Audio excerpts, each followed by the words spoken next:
ఆచి చికెన్ మసాలా. తెలంగాణ రాజకీయాల్లో కవిత దూకుడు పెంచారు. ఈ నెల 25న కొత్త పార్టీ ప్రకటించేందుకు రెడీ అవుతున్నారు. ఆలోపే చేరికలపై కవిత ఫోకస్ పెట్టారా? ఉత్తర తెలంగాణలో కీలక నేతలను తన వైపు తిప్పుకునే పనిలో ఉన్నారా? అటు కాంగ్రెస్ బీజేపీల నుంచి కూడా యువ నాయకత్వాన్ని ఆకర్షించేందుకు కవిత ప్రయత్నం చేస్తున్నారా? మరి ఇప్పుడు కవిత పార్టీలో చేరేందుకు ఆసక్తిగా ఉన్నదెవరు? Let's watch the story.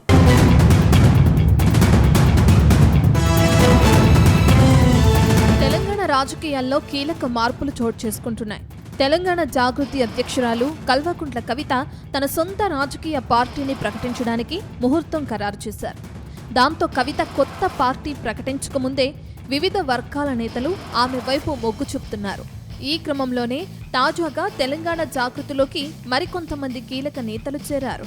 Telangana రాష్ట్ర విశ్వకర్మ సహకార సంఘం అధ్యక్షులు తాటికొండ శ్రీనివాసాచారి తన అనుచరులతో కలిసి తెలంగాణ జాగృతిలో చేరారు.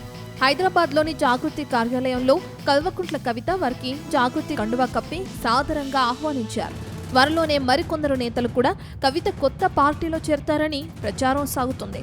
ముఖ్యంగా ఉత్తర తెలంగాణకు చెందిన మాజీ ఎమ్మెల్యేలు, గులాబీ పార్టీలో అసంతృప్త నేతలు కవిత గూటికి చేరతారని ప్రచారం జరుగుతుంది.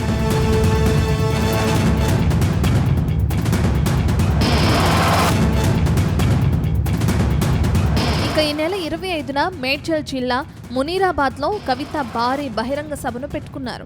ఈ సభ వేదికగానే కవిత తన కొత్త రాజకీయ పార్టీ పేరు, జెండా, విధి విధానాలను ప్రకటించే ఛాన్స్ ఉంది.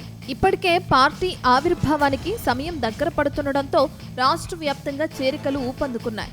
తాజాగా బోధ్ మాజీ ఎమ్మెల్యే రాథోడ్ బాపురావు కూడా జాగృతిలో చేరి పార్టీ బలోపేతానికి కట్టుబడి ఉంటానని ప్రకటించారు.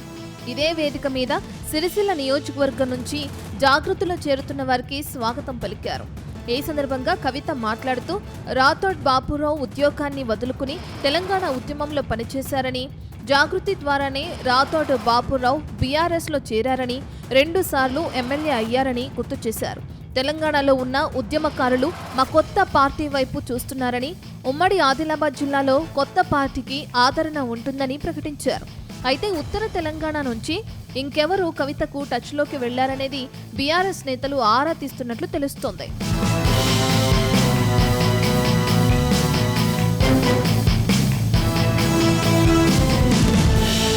అంతేకాదు బీఆర్ఎస్ పార్టీలో మరికొందరు నేతలకు గాలం వేసే పనిలో కవిత ఉన్నట్లు తెలుస్తుంది. బీఆర్ఎస్ పార్టీలో అసంతృప్తిగా ఉన్న నేతలను తన పార్టీలోకి ఆహ్వానించే పనిలో ఉన్నారని సమాచారం. ముఖ్యంగా ఉత్తర తెలంగాణలోని మాజీ ఎమ్మెల్యేలు, కింది స్థాయి నేతలను నేరుగా ఫోన్ చేసి మరీ తన పార్టీలో చేరాలంటూ ఆఫర్ ఇస్తున్నారట. ముఖ్యంగా నిజామాబాద్ జిల్లాలో కవిత వెంట నడిచేందుకు చాలా మంది నేతలు రెడీ అయ్యారని తెలుస్తుంది. ఇక ఏప్రిల్ 25న కొత్త పార్టీ పేరు, విధి విధానాలు ఖరారవుతుండటంతో ఇంట గెలిచి రచ్చ గెలవాలనే యోచనలో కవితున్నారట. కానీ ఇప్పుడు కవిత వెంట నడిచేదెవరు, బరిలో నిలిచేది ఎవరనే చర్చ జరుగుతుంది. రాష్ట్ర వ్యాప్తంగా పోటీ చేస్తామని కవిత ప్రకటించడంతో ఆ స్థాయిలో కొత్త పార్టీలో చేరికలు ఉంటాయా అనే సందేహాలు వ్యక్తమవుతున్నాయి.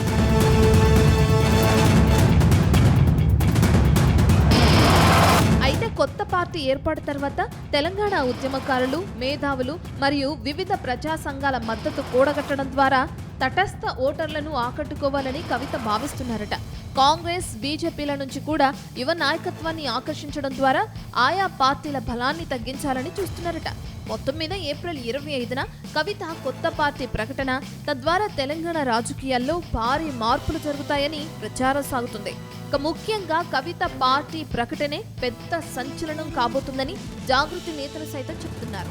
అయితే కవిత వెంట ఇతర పార్టీల నేతలు ఎంతమంది నడుస్తారు అన్నది తెలియాలంటే మరికొద్ది రోజులు వేచి చూడాల్సిందే.